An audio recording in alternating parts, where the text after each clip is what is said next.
Hi everyone, and welcome to Melbourne Jewish Book Week. Hope you're enjoying it so far. And just like to obviously start by acknowledging that we're meeting on the lands of the Wurundjeri people of the Kulin Nation, and that we pay our respects to elders past and present, and also just acknowledge that we as a people of storytelling have a really amazingly kind of strong connection in that sense of the way we tell stories, and we propagate culture through stories. And so I just want to acknowledge that. Now I am here and thrilled to be here with one of the great legends of Australian literature, a career spanning over, I feel I almost don't need to introduce you, but career spanning over 40 odd years, a slew of Australian classics, including Jewels and Ashes, The Fighter, which apparently a couple of these guys have heard of, and of course, Cafe Scheherazade. Most recently, he was awarded one of the highest honours in Australian literature, which is the Australian Council Award for Lifetime Achievement in Literature. So as everyone knows, I should also add, by the way, we're not there yet, that in addition to all the books that you know about, this comes out next month, right? But it is for sale here in the bookshop, which I urge you all to visit afterwards. So we'll get to it, because I was going to say it's Arnold's first kids' book, but it's actually not. But this is a beautiful book, The Glass Horse of Venice, illustrated by Anita Lester, who a lot of you will also know, and that's coming out next month, and I urge you all to buy it. So storyteller, thinker, activist, I've always said the true north of our collective moral compass, and all round the nicest guy in the Australian book world. So please welcome Arnold Zable. Oh, thank you. Thank you. Now, I've had the great joy over the last couple of weeks of reading all your books for the umpteenth time, to be honest. And one thing that really struck me that kind of underpins them all, really, is this amazing wanderlust, right? And that you are driven by this, you are the quintessential wandering Jew, really. And so I'm keen to know what fuels the wanderlust and what sustains it. I think it all began in childhood, growing up in Carlton. It was a very different world back then. Our parents were post-war immigrants, refugees, some carrying enormous traumas too. And, but they were so busy getting on with life, building up a new life, that we had a lot of freedom. My father, who'd been a Yiddish poet back in Poland, was now working in factories and then on the Victoria market. And many people were living in that area because they were close to the factories of Brunswick and close to the inner city, the rag trade, Flinders Lane district. So we had a lot of time to roam the streets. This is often forgotten. And we grew up with Jewish, we can call it shtetl Carlton, but it was also Italian, Yugoslav, Baltics, people coming from the Baltic states, people coming from many parts of Europe, Greeks, as well as working class Australian families who had lived there for many generations. And we lived side by side, and we had our harmonies and we had our conflicts, but it was a rich life. And we became street wise. I loved the streets. And in fact, there was another reason which is very pertinent to my work, that I love the streets. Now, the character Josh in Scraps of Heaven, where I try to encapsulate that world, is always running out into the street. Now, Josh is partly based on me, and he's always running out into the streets because there was so much chaos. Magic too in that house in 387 Cannon Street, but there was also chaos. The magic was the fact that my mother was once a singer of Yiddish song, and she would often be singing, almost with a shrill edge to her Yiddish songs. And my father, he was happiest when he was reading his beloved Yiddish poets. But at the same time, my mother had there were ghosts in that house. There were photographs of people who, I'd say, who are these people? Oh, 3 of my 6 sisters, 1 of my 3 brothers. My mum would say, you know, your grandmother, Hannah Esther, where are they now? I don't want to talk about it. She did not want to talk about it.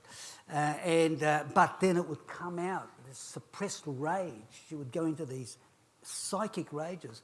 And so I was always running out into the streets to get away from this madness. But at the same time, it was a compelling world. So I was always coming in. And I think that set the pattern of someone that was both... I learned 2 things from my mum, right? The first thing I learned is finally I learned that if I was to be with her, if I was to spend time with her, and she was a compelling person, you know, it's like a gypsy woman, and then I have to accept her for who she is, to just go with her, to go into her spiralling worlds, you know, to sit with trauma, and to sit with silence, and to sit with rage, and to sit with beauty too, and love.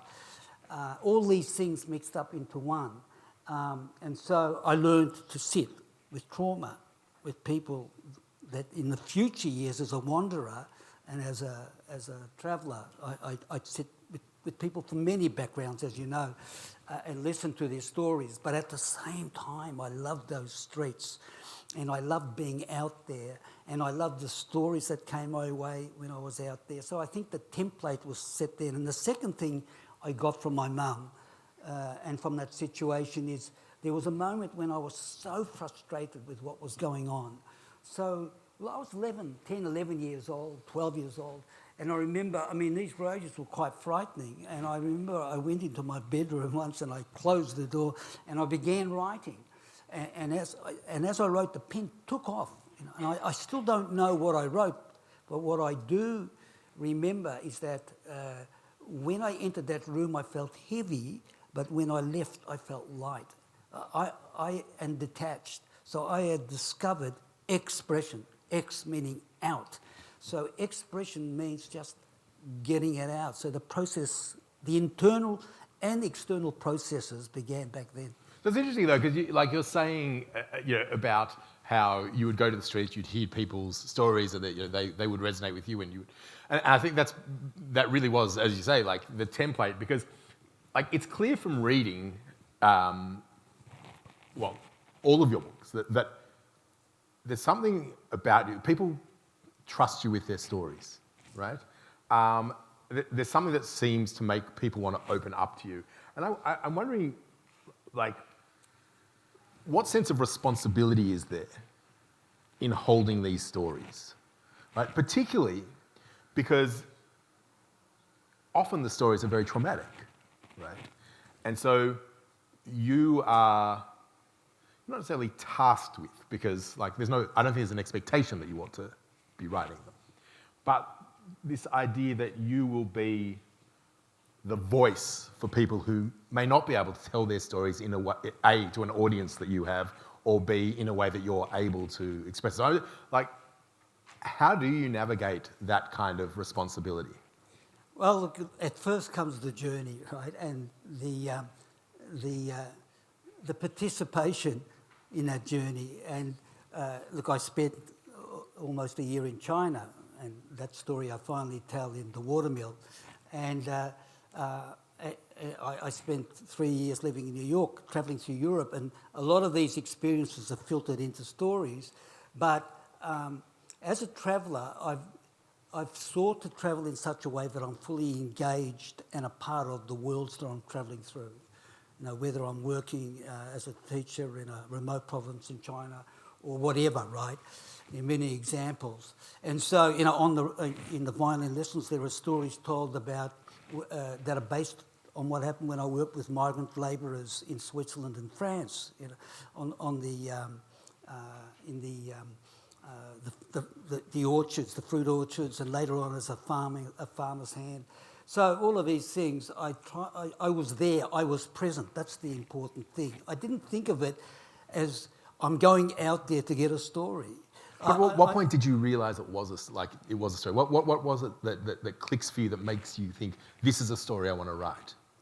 Look, I at a certain point I began keeping journals, and the journals are aid memoirs, and they are my immediate responses to the detail of what's going on, and so I was always responding.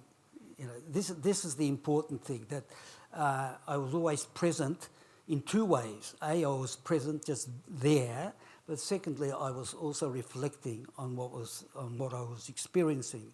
So I was conscious of the fact that perhaps they will become stories in time to come. Although I began those journals without that thought.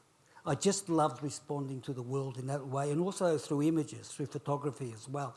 So, but then, there is something more fundamental, right? And that is, I think, going back to that experience with my mother, right, and with other people too. We grew up in the Jewish community. The community centre was the Kadima Yiddish Theatre. And I noticed a couple of things. I mean, these people had gone through a lot of trauma, but also they were larger than life. Like the characters of Cafe Scheherazade, they had a kind of, Primo Levi calls it feral vitality, right?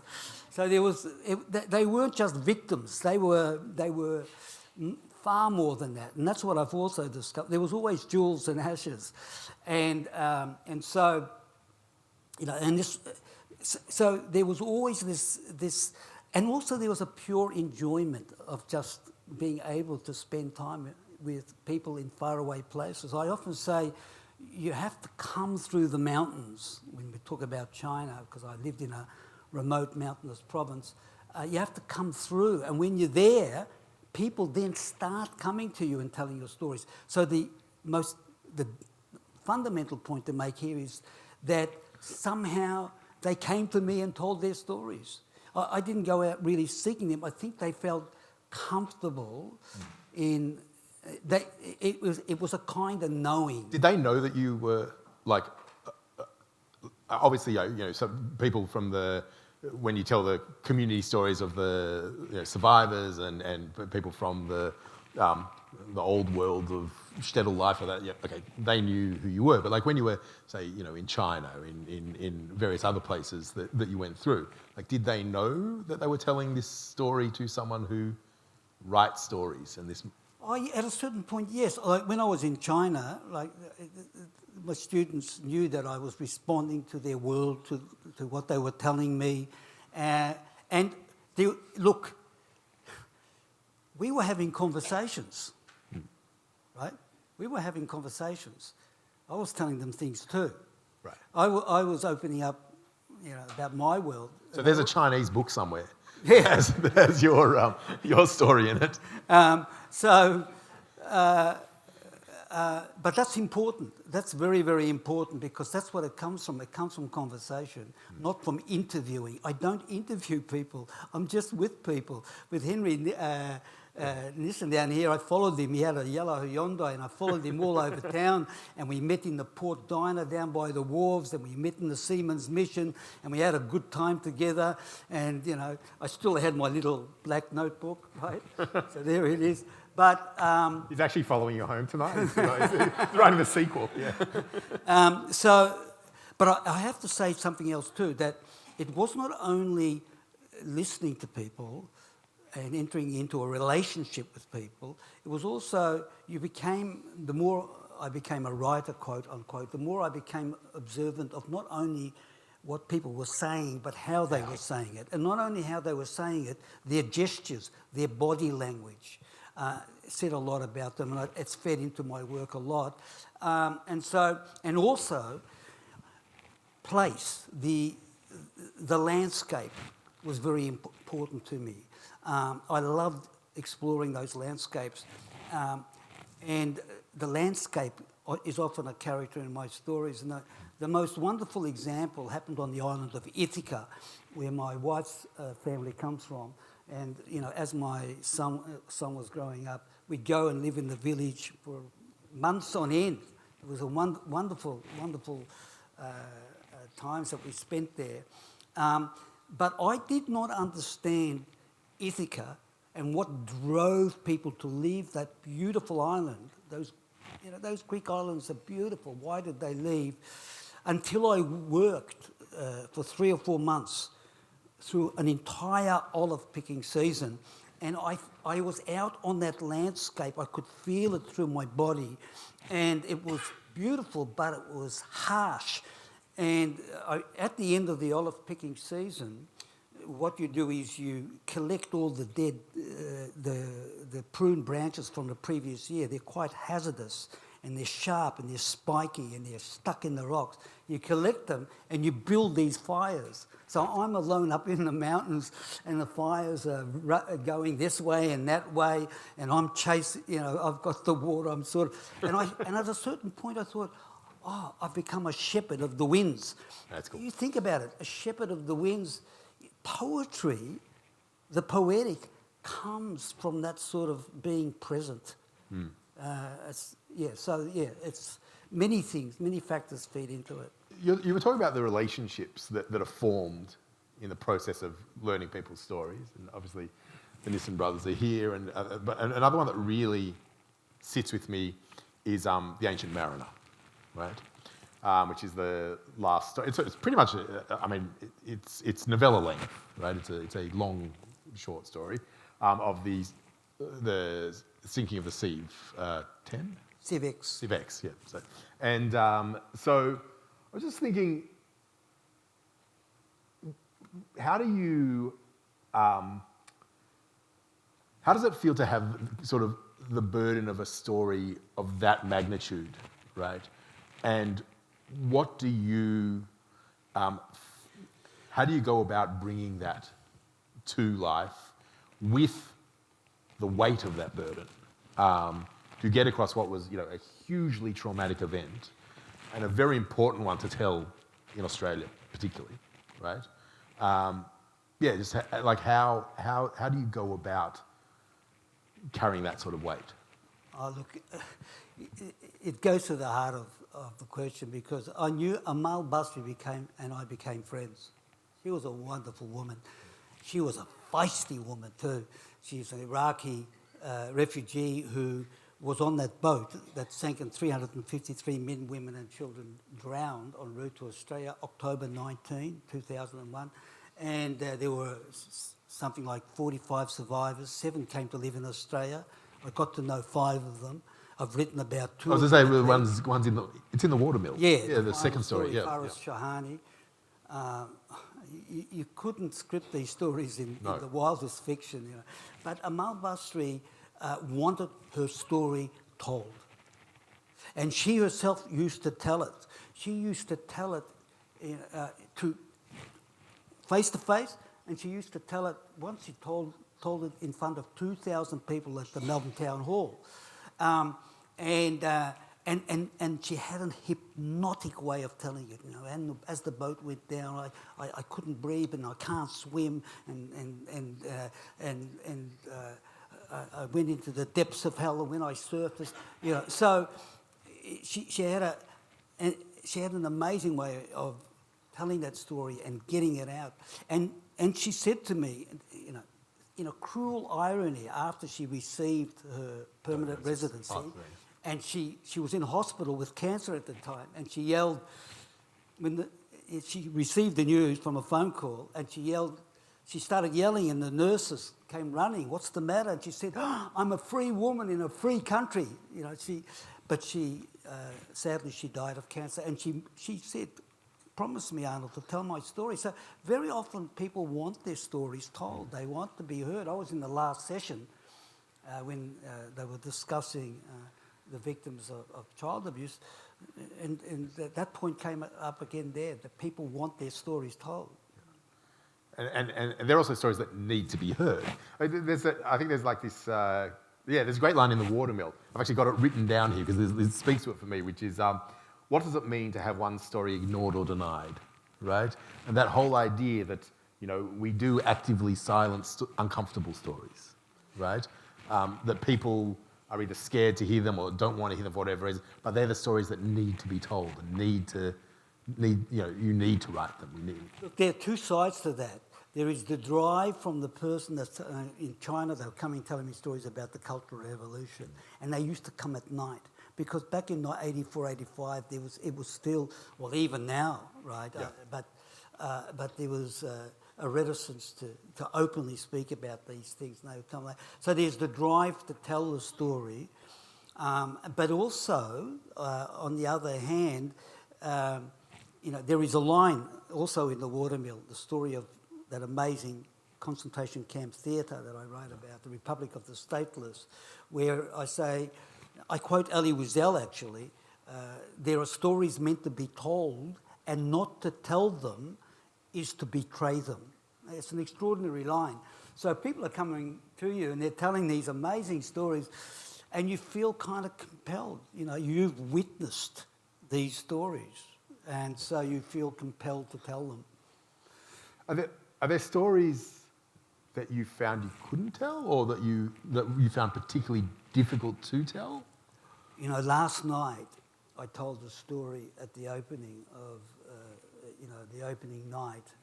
It's a story that's actually in The Fig Tree, The Treasure, about two actors, Moisha and Mila Potoshinsky. And it's a harrowing story.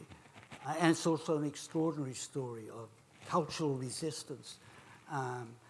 But there's something else that I've learnt about them recently, which, I don't know if I really want, and I will go there though, because, that's another thing about stories. Sometimes you keep finding out things that you didn't know before. Look, it's very interesting too, that I must say that every time I'm dealing with these stories, there comes a major question, right? And the major question is, do I take the story and write it as memoir and as non-fiction, or do I write it as fiction? I actually had exactly that question, and because you were talking also before about that, what is for you the relationship between fiction and non-fiction, and why you choose to tell particular stories in particular ways? Well, you see, I think it's often misunderstood. The word fiction, what does it actually mean? It comes from the Latin fictio, which means to make or to shape. In other words, fiction originally meant the way we tell stories, right? You can have Lily Brett and Doris Brett, they grew up in the same family, but they shape their experience in a very different way. So I think the borderline between fiction and non-fiction is not as distinct as people sometimes believe, right? So, I guess fiction enables you to do things you can't do in non. I actually think you can go deeper and tell a deeper truth in fiction quite often.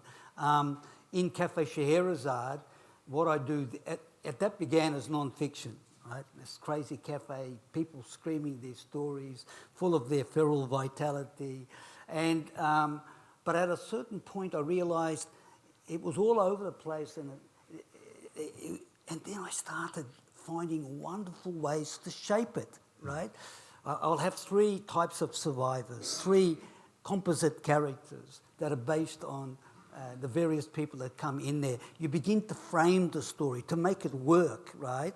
And then I thought, I'll have them meeting in a cafe that's the mirror image of Cafe Scheherazade pre-war. I mean, these are all kind of devices that, and when you discover them, it's extraordinarily, I see a few writers sitting here, it's exciting, right? That moment when you find, this is the way I'm going to make it work and take it to another level, right? So in Scraps of Heaven, I began that book as a memoir, Right. and in the first person, and at a certain point I thought, no, that's a far bigger story than the way I saw it. So I went from first person to third person, and so the character based on me became Josh. Zofia and Romick were based partly on my parents, had a different backstory. Violin teacher. And yes, and then there are many other characters from the Yiddish theatre. Some I mentioned by name, others, I don't. There are Italian characters, Greek characters. I wanted to show the vast tapestry of life that was Carlton back there. And once I shifted from first person to third person, it came alive. And I stepped out, right? I stepped out and I was able to then say, right, how would this character have seen the streets of Carlton?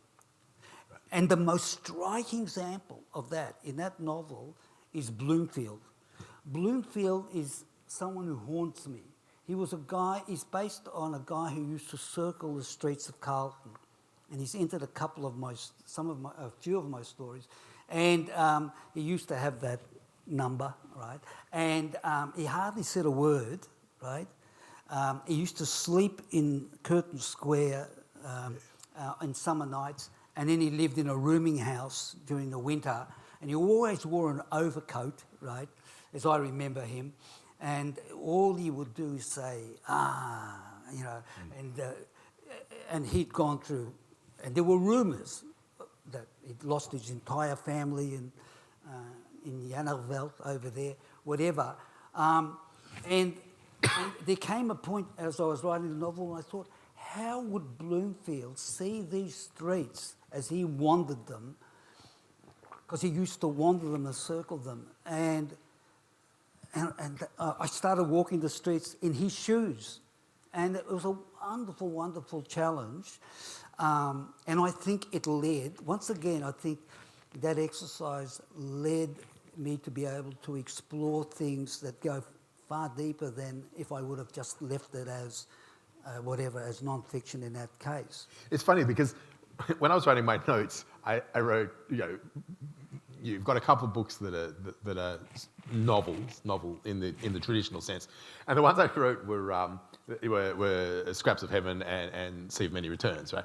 And then it was not until you were talking now that I remember that Café Scheherazade's actually a novel.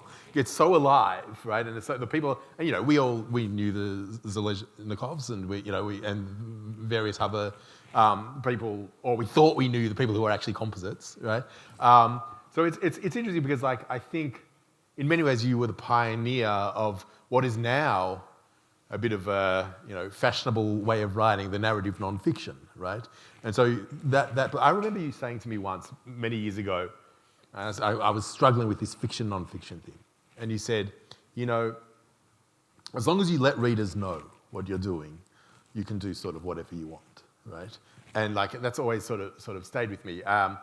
And so, I mean, going to Sea of Mary Returns, because I think that is different, I would say, to the other novels, right?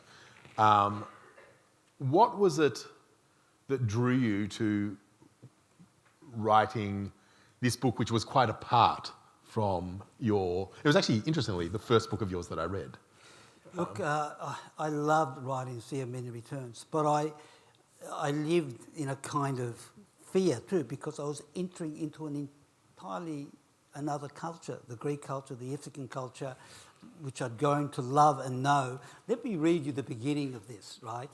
And this certainly is a novel, and it's based on my many visits to Ithaca. It's based on the Pareia, they call it, the mob, or the Ithacan mob here in Melbourne that I've gotten to know and love. But this is how I begin. I begin like this. Beware, dear reader, the story you are about to be told is a fairy tale, a romance. There will be time enough later to tear it to shreds. In the meantime, sit back and become a child again. Is there not enough darkness in the world? Come, sit by the fire. Allow the voice of the storyteller to soothe you while you gaze at the flames. Perhaps it is an uncle, a grandmother, perhaps a lifelong friend. The day has drawn to an end. Your work is done. Outside, a storm is brewing. The wind is rising. It mocks the seas and rattles the shutters, but inside, the fire is burning, and the fire loves you. Archi tu parimithio, the fairy tale begins. Kalisperasas, good evening to you. Now, even that paragraph, I just constructed it, but I constructed it out of things that did come my way. you know, we were sitting with old Uncle Dimitri in front of the fire, and he said, the fire loves you. And these things, they just... Like gifts, aren't they? Like they fall on your lap. People are always giving you gifts, by the way. If you listen, people are always giving you gifts. And also this Archi tu paramithio, kalisperasas. That's the way I heard on one occasion Greek grandmothers begin their stories. Let the fairy tale begin. Good evening to you. So you're drawing on all kinds of things, but the beauty of fiction is you can just play with it. Now, with Sea of Many Returns, you know, I really enter into all kinds of worlds that were hinted at. For example, if you go to Ithacan gatherings, you always hear about the fact that somewhere back there, it was 1916 actually, all the Ithacans and Greeks were basically driven out of Kalgoorlie. There were anti-Greek riots, right? And they're not in the history books. And so I began, these are what I call our hidden narratives. You know, and these extraordinary stories begin to appear. And then you put the characters into these places, right? So, yeah, you play with all of that. There's like a sense in all of, not massive generalisation, but in all of your work sort of as a whole, this sense of a search for the meaning of home, right? And I was thinking of the last story in The Watermill, Where We Meet, which in many ways is almost a coda to everything you've done before, right? Where there's Indigenous, as an Indigenous part of the story, there's the Jewish post-war immigration kind of part of the story, and then there's also the refugee part of the story. And I think I can't remember the Chinese element as well, offhand. But anyway, and I wondered reading that as you sort of, these things circled around and kind of came together.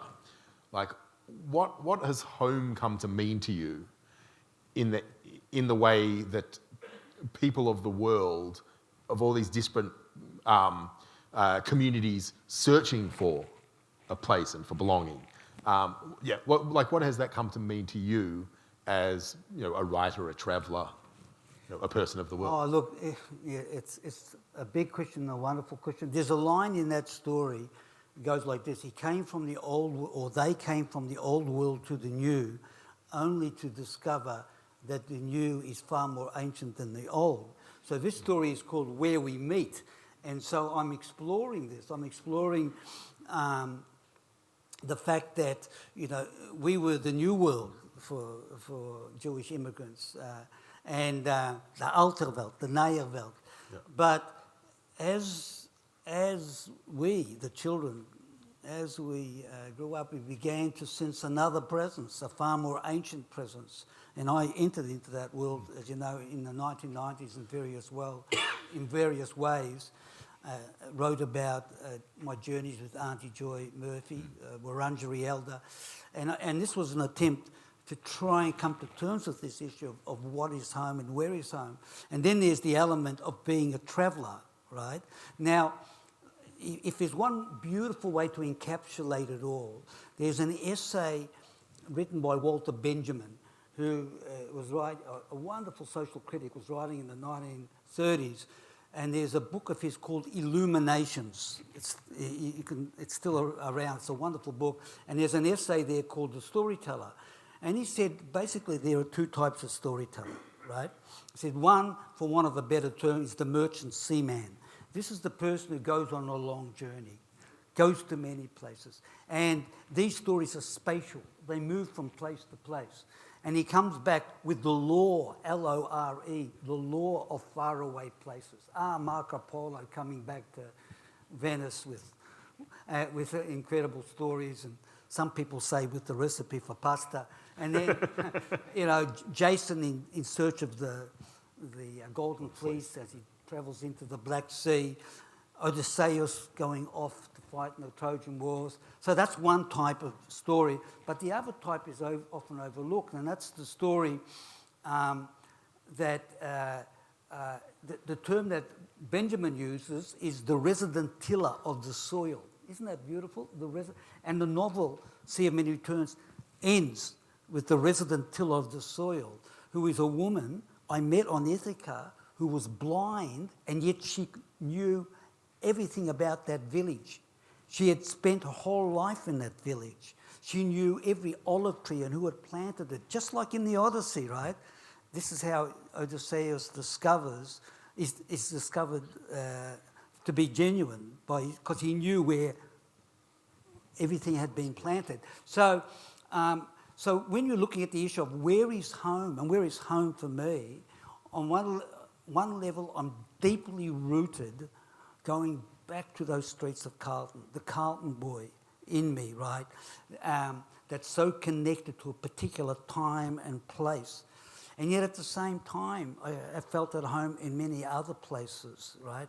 And so I think really just sitting here now and talking about, there are many ways to answer this question, but sitting here now talking about it, I think home is when you're with someone, regardless of where you are, and you're having an intimate conversation. That's home.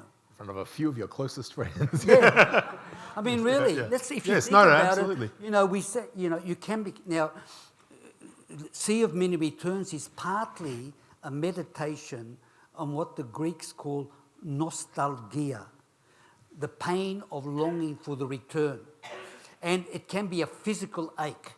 So sometimes home is regarded as far more precious when it's elusive, when you can't return. And Odysseus, the Odyssey, is a meditation on nostalgia. Odysseus is trying to get back home, and he encounters all these obstacles and monsters and beautiful women too on the way home, and he's delayed here, there and everywhere. So it's a very complex question, but I think I've been privileged to live at a time when I could explore and go out in the world and be at home in many places. Interestingly though, because I think a thing that I found very, firstly, fascinating and secondly, cathartic, was when you were actually not able to travel, which was during lockdowns, right? And at this time, back in the days when one could still be on social media and not have the world attack you, one thing that you did, which I think was something that a lot of people found very special and really actually helped them get through that period, was your chronicling of Zen Lake, right? I just wonder if you would speak a little bit about that, it's really one of the most beautiful, because it's also where you actually were able to do the photography side of it, of how it felt to be kind of trapped in the geographical sense and yet find inspiration in the moment and in the being present in a confined space almost. Oh, look, it was a terrible time, but it was also an extraordinary time. And I live in Fairfield. I began to write a series of responses called What We Do in the Time of the Plague. And in the beginning it was walks to the river, because it's 25 minutes to get to the river, and then to the local parklands where there is Zen Lake. Now Zen Lake, I shouldn't really tell you where it is, because in a way it's a kind of metaphor, right? People are always asking me, where is Zen Lake? And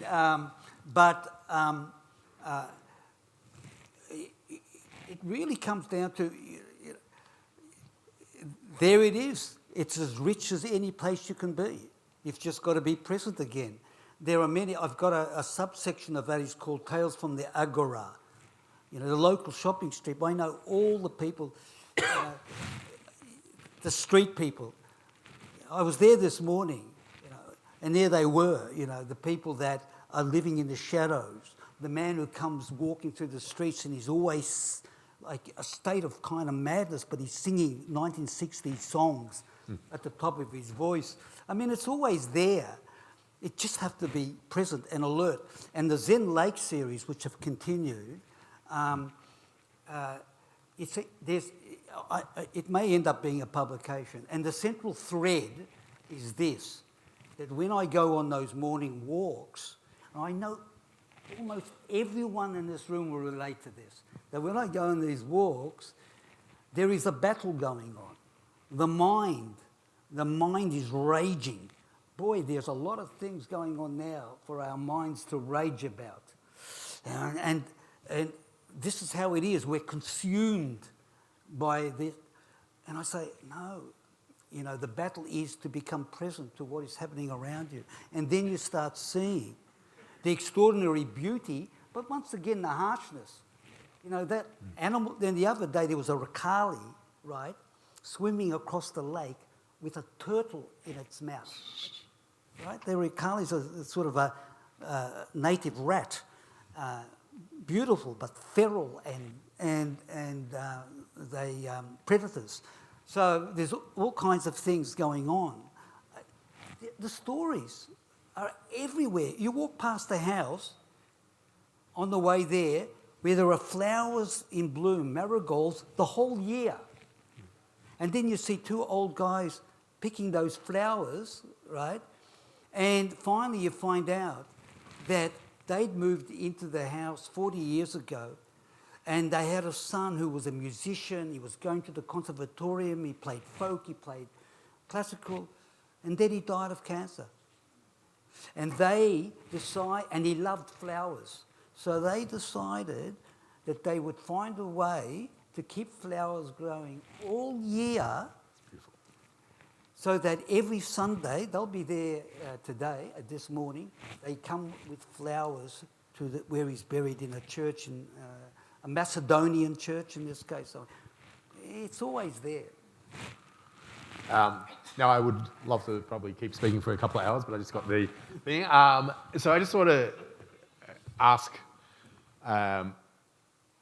it's almost not a where to from here, because this is where to from here, but just to talk a little bit about this beautiful book and how it came about, because I know this had a long genesis. And Arnold was telling me the other day that little did I know, but his actual first couple of books in the 80s, I think it were kids' books. So we've come full circle, right? And so, yeah, if you would just maybe,